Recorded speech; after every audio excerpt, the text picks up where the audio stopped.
Dante's eighth circle of hell, known as Malebolge, meaning evil ditches, is a complex and intricately structured punishment ground for the fraudulent.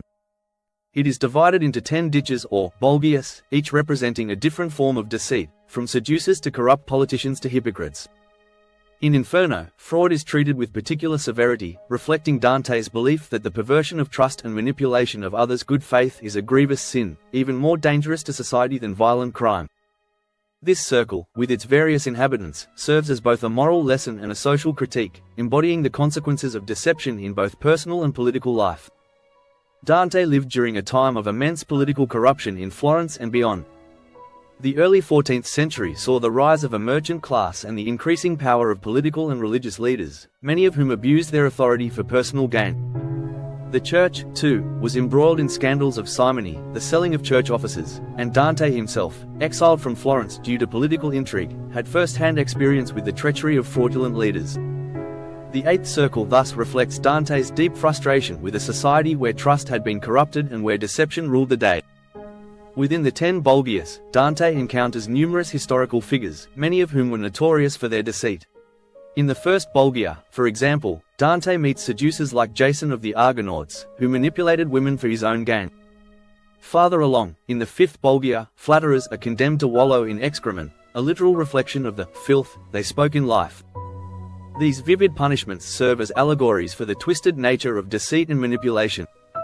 Modern psychology sheds light on why fraud is viewed as such a serious moral failing. Fraudulence undermines social cohesion and trust, which are essential for human cooperation. A 2018 study from Frontiers in Psychology found that deceit significantly erodes interpersonal relationships, leading to long-term damage in communities and institutions. This aligns with Dante's perspective that those who exploit trust for selfish reasons cause societal decay. The inhabitants of the eighth circle are driven by greed, power, and ambition, traits that modern research shows correlate strongly with a tendency to engage in fraud. In fact, according to a 2020 report from the Association of Certified Fraud Examiners, ACFE, occupational fraud alone costs companies around $3.6 billion annually. From embezzlement to bribery, the forms of fraud we encounter today are an echo of the same deceptions Dante condemned in Inferno. The eighth circle represents a deep moral failure. While Dante punishes violent crimes in previous circles, fraudulence is worse because it requires a willful and intellectual perversion of trust.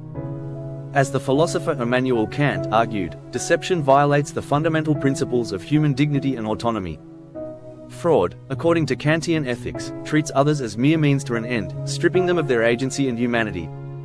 This idea is poignantly reflected in the ninth bolgia, where sowers of discord are split apart by demons with swords, their bodies reflecting the social division they caused through deceit.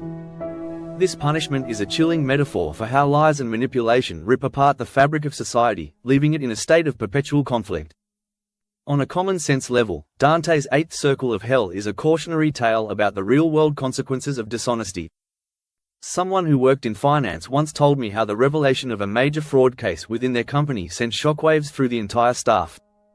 Trust was shattered, and even those who had no involvement in the crime suffered from the loss of morale and integrity within the organization. In a very real sense, the aftermath of fraud can leave scars far beyond the immediate financial losses, just as Dante's fraudulent souls suffer in eternal torment, separated from the genuine connections they betrayed in life. Dante's eighth circle of hell is a sobering reminder of the far-reaching consequences of fraud. Through vivid imagery, historical references, and philosophical insights, Dante illustrates how deceit corrodes the foundations of trust, both in personal relationships and in society at large. In today's world, where fraud continues to disrupt economies, communities, and institutions, Dante's vision remains relevant, challenging us to confront the ethical implications of our actions and to recognize the profound damage caused by dishonesty. The lessons of Malebolge are as important now as they were in the 14th century. Deceit may serve momentary gain, but its ultimate cost is the breakdown of human integrity.